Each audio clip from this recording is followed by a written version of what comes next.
ሰላም እንዴት ናችሁ? ዛሬ ደግሞ ስለ ኢቪ ትራክሽን ባትሪ ነው የምናወራው። ኤሌክትሪክ መኪና ላይ ትራክሽን ባትሪ ወይም ደግሞ ዋናው ባትሪ እንዴት እንደሚሰራ እናያለን።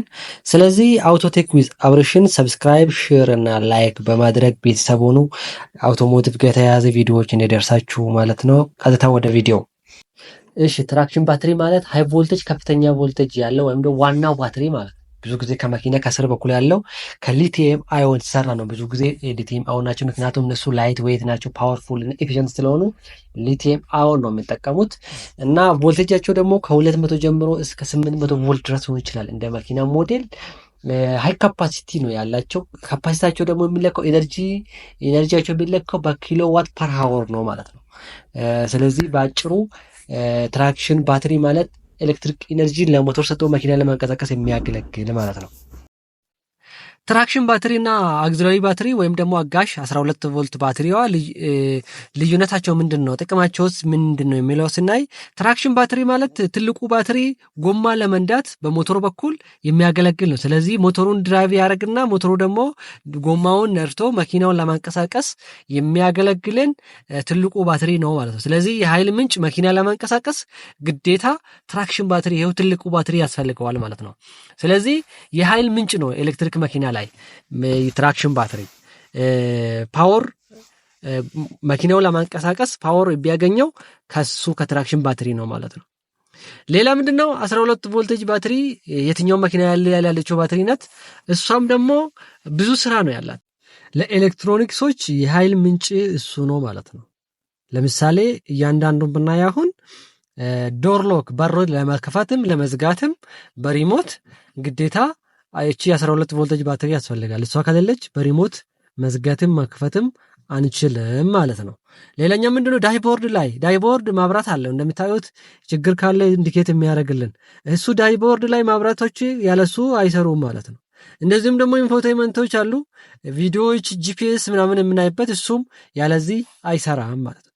ሌላኛው ሄድ ላይቱ ይችላል፣ የፊት ማብራት፣ የጓላ ማብራቶች፣ አጠቃላይ ኢሲዩ ኮምፒውተሩ የሚሰራው ፓወሩን ከ12 ቮልቴጅ ባትሪ ከሚያገኘው ነው ማለት ነው።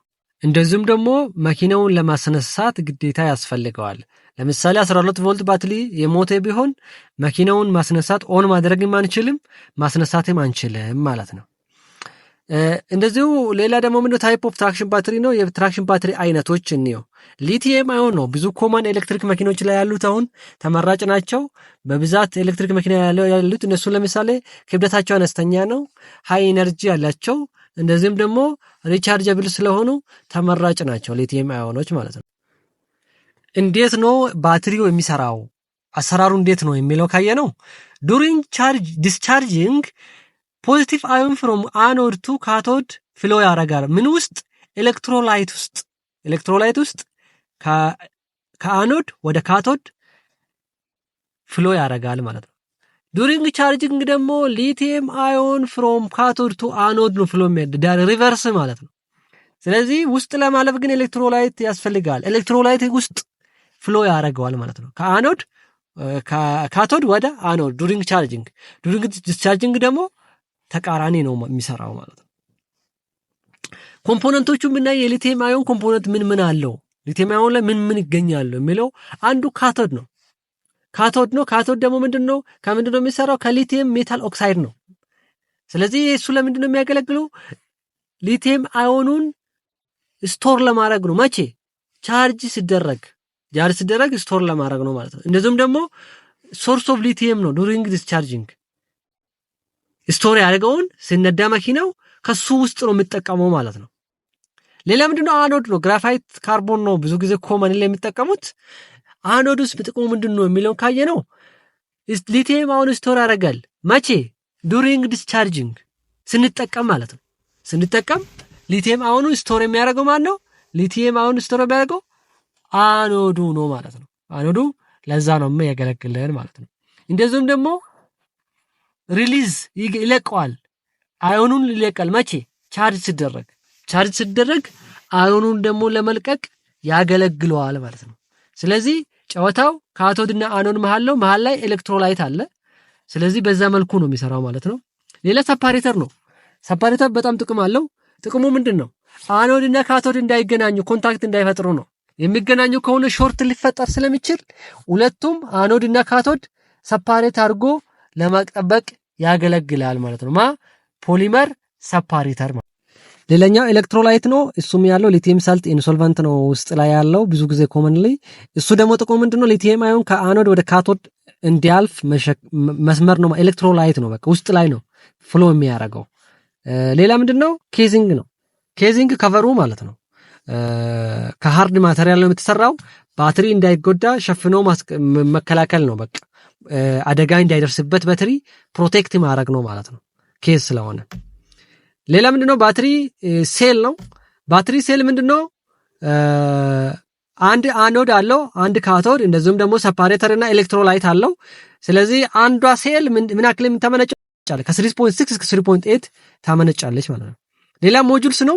ይሄ ደግሞ የሴሎች ጥርቅም ነው። ሴሎች አንድ ላይ አሴምብል ተደርጎ ያኛው 3.8 ከሆነ በግዛት ደግሞ ሲመጡ በሲሪየስም በፓራሌል ሊገናኙ ይችላል። የሚያመናጩት በጋራ የሚያመነጩት ማለት ነው። እሱም ደግሞ ከ6 እስከ 12 ሴል በጋራ ሊሆን ይችላል ማለት ነው። ሌላ ፓክ ነው። ፓክ ማለት የሞጁሎች ጥርቅም ማለት ነው። ሞጁሎች በጋራ አሴምብል የተደረገ ማለት ነው። እንደዚሁም ደግሞ ሌላ ምንድነው? ባትሪ ማኔጅመንት ሲስተም ነው። ኮምፒውተር ነው። የኮምፒውተር ስራው ምንድነው? ባትሪን ኮንትሮል ማድረግ ነው። ይሄ ባትሪ ማኔጅመንት ሞጁሌተር ወይም ደግሞ ኮምፒውተር ይባላል። ይሄ ኮምፒውተር ለምን ያገለግላል? ባትሪን አጠቃላይ ኦፕሬሽን ፕሪንሲፕሉ አጠቃላይ የባትሪ ስራ ኮንትሮል የሚያደርገው ይሄ ሞጁሌተር ወይም ኮምፒውተር ነው ማለት ነው። ይሄ ኮምፒውተር ነው። ስለዚህ ይሄ ኮምፒውተር ገመዶቹ ለምሳሌ የዚህ መኪናው ሴል 98 ነው። ስለዚህ እንደዚህ አይነት 98 ኬብል አለው ማለት ነው። እነዚህ ሁሉም ኬብሎች ሃይ ቮልቴጁን ለክቶ ለማን ይሰጣሉ ማለት ነው? ለዚህ ኮምፒውተሩ ለእያንዳንዱ ሴሎች ይወስዳል። ሴሎቹ ደግሞ ምን እያመነጩ ነው አይደለም የሚለውን ኢንፎርሜሽን ይሄ ኮምፒውተር አለው ማለት ነው። ከዛ ውስጥ አንዱ ፌል ቢያደርግ ዳይቦርድ ላይ የባትሪ ምልክት ያበራል ማለት ነው። ስለዚህ ይሄ ኮምፒውተር አንዱ ለዛ ነው የሚያገለግለው። ሁለተኛ ደግሞ የባትሪ ቴምፕሬቸር ከፍ በሚልበት ጊዜ ላይ ሙቀቱ ከፍ የሚልበት ጊዜ ኩሊንግ ሲስተሙን እንደዚህ ኮንትሮል የሚያደርገው ይሄ ኮምፒውተር ነው። እንዴት ኮንትሮል የሚያደርገው?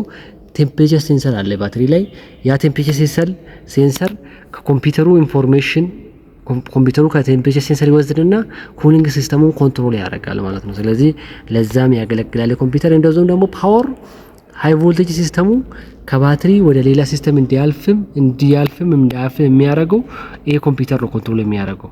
ከዚህ ከባትሪ ፓወር ወደ ሃይ ቮልቴጅ ሲስተም እንዲያልፍም እንዳያልፍም ኮንትሮል የሚያደርገው ይሄ ኮምፒውተር ነው ማለት ነው። ስለዚህ ኮምፒውተሩ በጣም ብዙ ስራ ነው ያለው።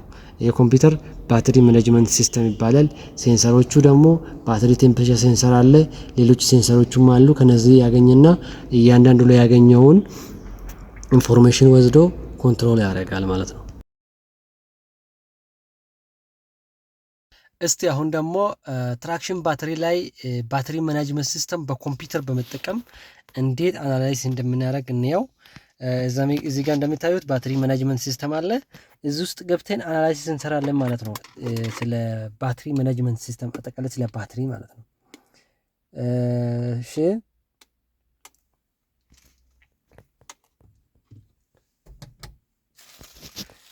እዚህ ጋር ምን አለ? ዳታ አናሊሲስ የሚለው ችግር ካለና ለመኖሩን ቼክ የምናደርግበት ነው። ስለዚህ ችግር የለም፣ ኖ ፕሮብሌም። ኖ ዳታ አናሊሲስ ሶሪ፣ ኖ ዳታ ትሪፕል ኮድ። እዚህ ጋር ብዙ ነገር ማየት እንችላለን። አንደኛ ስቴት ኦፍ ቻርጅ እዚህ ጋር እንደሚያሳየው ስቴት ኦፍ ቻርጅ አሁን 71% ላይ ነው ያለው። ይሄ ብዙ እንትን አይደለም። የባትሪ ማኔጅመንት ሲስተም ሜርሌዩ ኦን ስታተሱ ይሰራል። የስ ነው፣ ጥሩ ነው። ባትሪ ማኔጅመንት ሲስተም ኮንትሮል ስቴቱ ማለት ነው ቆንጆ ነው፣ የስ ነው። እንደዚሁም ደግሞ ባትሪ ማኔጅመንት ሲስተም ዋርኒንግ ላይቱ ኖ ኦፍ ላይ ነው ያለው ማለት ነው። ኦፍ ላይ ነው ያለው። ባትሪ ማኔጅመንት ሲስተም ፎልት የለም እያለ እያንዳንዱ ነገር እዚህ ተገልጸዋል ማለት። ስለዚህ ባትሪ አጠቃላይ ቮልቴጅ ስንት ቮልት አለ ነው በዚህ ሰዓት። አሁን ግሪን ስቴት ኦፍ ቻርጅ ቮልቴጅ ባትሪ ማክሲመም ቴምፕሬቸር ማክሲመም ሴል እና ሚኒመም ሴል ቮልቴጅ ስለዚህ ሰይተም እሺ ወሳኝ የተባሉትን መርጠን እንያቸው። አንደኛ ስቴት ኦፍ ቻርጅ ነው። ስቴት ኦፍ ቻርጅ አሁን ቻርጅ ምን ያክል ፐርሰንት አለው ነው። አሁን 71% ቻርጅ ሞልቷል ማለት ነው። አጠቃላይ ያለው ቮልቴጅ ስንት ነው? 380 ቮልት ስቶር አድርጓል። በስንት ፐርሰንት? በ71% አሁን ያለው ቮልቴጅ 380 ቮልቴጅ ነው ማለት ነው። ባትሪ ማክሲመም ቴምፕሬቸርም 20 ዲግሪ ሴልሺየስ 20 ዲግሪ ሴልሺየስ ነው ማለት ነው። አሁን መኪናው በዚህ ሰዓት ላይ ተነስቶ ነው ያለው። ይኸው ስክሪኑ ጋር እንደሚታየው ተነስቶ ነው ያለው። ስለዚህ አሁን ያለው ባትሪ ቴምፕሬቸር 20 ዲግሪ ሴልሺየስ ነው ማለት ነው። እንደዚሁም ደግሞ ማክሲመም ሴል ቮልቴጅ 3.88 ቮልት ነው። ሚኒመሙም 3.88። ስለዚህ ሚኒመምም 3.88 ቮልት ነው። ማክሲመምም 3.88 ቮልት ነው። መሀላቸው ዲፈረንስ የለም ማለት ነው። ይሄ ሴል ባላንስ የሚባለው ይሄ ነው። እሱ ውስጥ በደንብ እናያለን። እዚህ ጋር እያንዳንዱ ሴል ምን ያክል እንደሚያመነጩ እዚህ ጋር ተጠቅሷል። ለምሳሌ ባትሪ ሴል ቮልቴጅ አንድ ቁጥር 3.88 ቮልት አላት ማለት ነው። ስለዚህ ሁሉንም እያንዳንዱን ማየት እንችላለን። አጠቃላይ ሁሉንም ሴሎች ቼክ ማድረግ እንችላለን ማለት ነው። አሁን እዚህ ውስጥ ያለው ሴል ስንት ነው? አጠቃላይ ካልነው ወደ 98 አካባቢ ነው። ይኸው 98 ሴል ነው ያለው። እያንዳንዱ ሴል 3.8 ቮልቴጆች ነው የሚያመነጩት። ስለዚህ ለምሳሌ 98ኛው እና 97ኛው መሀል ላይ ያለው ቮልቴጅ ዲፈረንስ መኖር የለበትም። ዲፈረንስ ካለው እያንዳንዱ ሴል መሀል ዲፈረንስ ካለው እኩል አያመነጭም። ስለዚህ ሴል ባላንስ መደረግ አለበት ማለት ነው። ሁሉም ሴሎች ተመሳሳይ ማመንጨት አለባቸው። ስለዚህ አሁን 98ቱም የሚያመነጩት እያንዳንዳቸው 3.8 ከሆነ ቶታሉ 380 ቮልት ይሆናል ማለት ሲባዛ። በዚህ መልኩ ነው ባትሪ ሴል ቼክ የምናደርገው ማለት ነው። ሌላው ምንድን ነው? ስቴት ኦፍ ሄልዚ ነው። በጣም ወሳኝ ነው። ባይዞ ይሄ ስቴት ኦፍ ሄልዚ መኪናም ሲገዛ ቼክ መደረጋ ካለበት ነገሮች ውስጥ አንዱ ስቴት ኦፍ ሄልዚ ነው። ስቴት ኦፍ ሄልዚ ማለት አንድ መኪና አንድ ባትሪ ምን ያክል ጤናማ ነው የሚለውን ነው፣ ፐርሰንቱ በፐርሰንት ለመግለጽ ማለት ነው። ስለዚህ ስቴት ኦፍ ሄልዚ የዚህ ባትሪ ምን ያክል እንዴት ነው የሚለው ለማየት እሺ፣ ይሄ ስቴት ኦፍ ቻርጅ ነው። እሱ ማለት ስቴት ኦፍ ቻርጅ ነው። እሱ 73% ቻርጅ አለው። እሺ ቆንጆ ነው።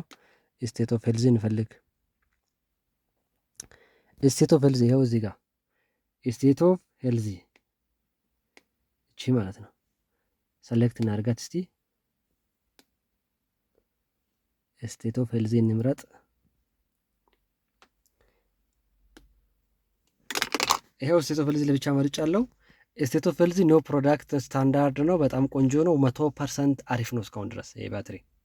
ስለዚህ የጤና ጉዳይ እንዴት ነው? የባትሪ ጉድ በጣም ቆንጆ ላይ ነው ያለው ጤናው ባትሪው። ስቴት ኦፍ ሄልዚ ቆንጆ፣ ምክንያቱም ይሄ በጣም ምርጥ መኪና ስለሆነ ነው እንጂ እንትን እንጂ ባይዞ ይሄ መኪና በጣም ብዙ ተደርተዋል። እዚህ ጋር ለማሳየት ያክል 144797 ኪሎ ሜትር ተነድተዋል። ስለዚህ ይሄ ሁሉ 1044,000 አካባቢ ኪሎ ሜትር ተነድተዋል ይሄ መኪና። ይሄም ሆኖ ግን ስቴት ኦፍ ቻርጁ ስቴት ኦፍ ሄልዙ የባትሪ በጣም ቆንጆ ነው። ይሄ ባትሪ ይሄ ሁሉ ኪሎ ሜትር መኪናው ተነድቶ ግን የባትሪ ቆንጆ ላይ ነው ያለው እንደምታዩት። ስለዚህ ባትሪ አያያዝ በጣም ወሳኝ ነው። አያያዛችን በጣም ወሳኝ ነው። ብዙ ስለተነዳ ሳይሆን አያያዝ በጣም ወሳኝ ነው ማለት። ስለዚህ ሁል ጊዜ ሲገዛም ቼክ ከሚደረጉ ነገሮች ውስጥ አንዱ ስቴት ኦፍ ሄልዚ በደንብ መታየት አለበት ማለት ነው። እንደዚሁም ደግሞ ቴምፕሬቸሩ ምን ያክል ነው። ይሄ ላይ አሁን ለምሳሌ 20 ዲግሪ ሴልሺየስ በጣም ቆንጆ ነው። አሁን 20 ላይ ነው ብዙዎቹ እንደምታዩት። ሞጁል 1 ሞጁል 2 እያንዳንዱ ሞጁል ላይ የራሱ ቴምፕሬቸር ሴንሰሮች አሉ። ስለዚህ እያንዳንዱ ሞጁል ላይ ያለው ቴምፕሬቸር ሴንሰሮች የሙቀቱ ቴምፕሬቸሩን ለኮምፒውተር ይልካሉ ማለት ነው። ስለዚህ አሁን ይሄንን ለኮምፒውተር ልካው ኮምፒውተሩ ደግሞ ኢንፎርሜሽን በስካንቱን እንደዚህ ማለት እንችላለን። ስለዚህ አሁን በዚህ ሰዓት ላይ ሞጁል 1 2 3 4ም 20 ዲግሪ ሴልሺየስ ላይ ነው ያለው ቴምፕሬቸራቸው ማለት ነው። ስለዚህ ሙቀትም በደንብ መታየት አለበት ማለት ነው። ይሄ ነው ሴል ብያለሁ ቅድም። እያንዳንዱ ሴሎች ቼክ መደረግ አለባችሁ። ሁሉም እያመነጩ ነው አይደለም የሚለው በደንብ ማየት አስፈላጊ ነው ማለት ነው። ሁሉም 98ቱም ሴሎች ባይዞ ይሄ ለሁሉም መኪና አይደለም። አንዳንድ መኪኖች ደግሞ 98 በላይም በታችም ነው ይችላል እንደ መኪና ሞዴል ማለት ነው። ቮልቴጅ ሲጨምር ሴልም አብሮ ሲጨምር ማለት ነው። ሌላ ምንድነው ቼክ ማድረግ ያለብን? ባትሪ ሴል ቮልቴጅ ነው። ይቅርታ አቬሌብል ቻርጅ ፓወር የሚለው ቼክ ማድረግ አለብን። ይሄ ምን ያክል ፓወር አለው የሚለው። ስለዚህ ቻርጅ ፓወሩ አሁን 167.58 ኪሎ ዋት አለው ማለት ነው። ይሄ በጣም ብዙ ነው። ስለዚህ ይሄም ቼክ ማየት አለብን። ይሄ ኤፊሽንሲውን ሜጀር ከሚያደርጉ ነገሮች ውስጥ አንዱ ይሄ ስለሆነ ይሄም መታየት አለበት ማለት ነው። እሺ ሌላው ደግሞ እዚህ ጋር ከምናየው ነገሮች ውስጥ ምን አለ ሌላ የባትሪ ቻርጀሩ ራሱ ኮፕለሩ ባትሪ ቻርጀር ኮፕለሩ ቴምፕሬቸሩ ስንት ነው የሚለው አለ እዚህ ጋር 20 ዲግሪ ሴልሺየስ ላይ ነው ያለው። እሱም ቆንጆ ነው። እያንዳንዱ ነገር ባትሪ ላይ ያለ ሁሉም ነገር እዚህ ውስጥ አለ። ስለዚህ እዚህ ጋር እያየን ቆንጆ ነው አይደለም የሚለውን ነገር እያንዳንዱን ማየት አስፈላጊ ነው ማለት ነው። ለምሳሌ አሁን ባትሪ ቫልቭ ፎልት ስታተስ የሚለው ኖርማል ነው ችግር የለውም እያለ ነው። እያንዳንዱ ነገር በቃ እዚህ ጋር ያሉት ሁሉንም ማየት ቼክ ማድረግ አስፈላጊ ነው ማለት ነው። ይሄ ነው እዚህ ጋር ያለው። ሌላ ምንድነው አክቹዌሽን ቴስት ማድረግ እንችላለን። ባትሪ ላይም እንደዛው አክቹዌሽን ቴስት ማየት እንችላለን። ሌላ ምንድነው ባትሪ ማኔጅመንት ሲስተም ላይ አክቹዌሽን ቴስት ማድረግ እንችላለን። ለምሳሌ አሁን አክቹዌሽን ቴስት የምናደርግበት ውስጥ አንዱ ሪሌ ቼክ ማድረግ እንችላለን። ስለዚህ ሪሌ ሜን ሪሌ ኔጌቲቭን ቼክ ለማድረግ ሰሌክት እናደርጋለን። ከዛ ስታርት ብለን ድምጹን ነው የምናዳምጠው።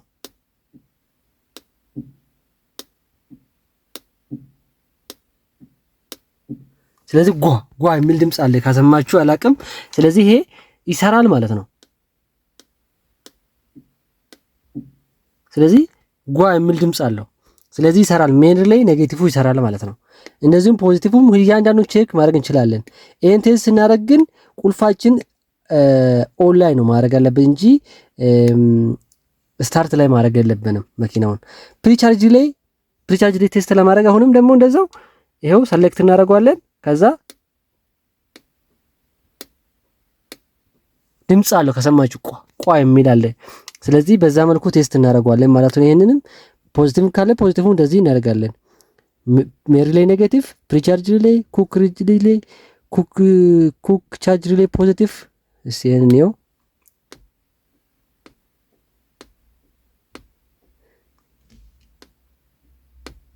ይሄም እንደዚህ ቼክ ያደረግን ነው። ይሄም ይሰራል። ስለዚህ እያለን እያንዳንዱን ነገር ድምጽ እየሰማን ቼክ ማድረግ እንችላለን ማለት ነው። እያንዳንዱን አክቹዌተሮች እንደ ሁኔታቸውን ቴስት ማድረግ ይቻላል። ይሰራሉ ወይስ አይሰራም የሚለውን መፈተሽ ይቻላል ማለት ነው። ይሄ አክቹዌተር ቴስት ውስጥ አንዱ ይሄ ነው።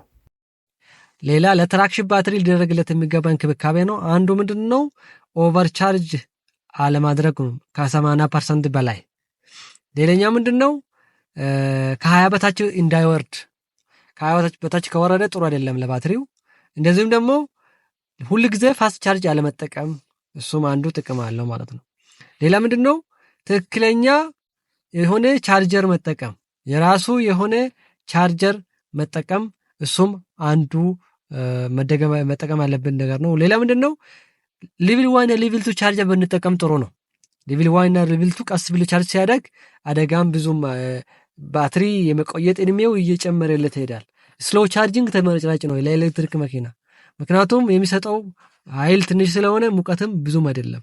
ሌላ በዲሲ ፋስት ቻርጂንግ ማንገድ ላይ የሚደረገው ብዙ ጊዜ አለማድረግ፣ ደጋግመን በሱ አለማድረግ፣ እሱ አንዱ ነው ማለት ነው። ሲነዳም ደግሞ በዝግታ በጥንቃቄ መንዳት፣ ይሄ አግሬሲቭ የሆነ አነዳድ እንደዚሁም ደግሞ ጥሩ አይደለም ማለት ነው። ይሄ ምንድነው የሚያደርገው ጫና መኪናው ላይ ያበዛና ከዛ ሙቀቱ ያበዛል። ያ ሙቀቱ ደግሞ ባትሪ ስለሚጎዳ የባትሪ እድሜ ያጥራል ማለት ነው። ሌላ ምንድነው የላይፍ እድሜው የባትሪ ምን ያክል ነው የሚለው ከ8 እስከ 15 ዓመት ሊሆን ይችላል፣ ወይም ደግሞ ከ100,000 እስከ 300,000 ኪሎ ሜትር ሊሆን ይችላል። በምንድነው የሚወሰነው? አንደኛ ባትሪ አይነትና ክላይሜት፣ እንደዚሁም ደግሞ የሚደረግለት ጠገና ላይ ዲፔንድ ሆኖ ነው የባትሪ እድሜ የሚወሰነው። በአብዛኛው ግን ሬንጁ ከ8 ዓመት እስከ 15 ዓመት፣ በኪሎ ሜትር ደግሞ ከ100,000 እስከ 300,000 ጊዜ ድረስ ባትሪ ሊቆይ ይችላል ማለት ትልቁ ባትሪ ይሄን ያክል ሊቆይ ይችላል ማለት ነው። ስለዚህ በፓርት 2 ስለ ትራክሽን ባትሪ አውርተናል፣ እንዴት ያሰራሩ እንዴት እንደሆነ። አውቶቴክ ዊዝ አብርሽን ሰብስክራይብ እና ላይክ በማድረግ ጠብቁን። ፓርት 3 ደግሞ የበለጠ ሳምረን እናቀርባለን። ጠብቁን። አውቶቴክ ዊዝ አብርሽ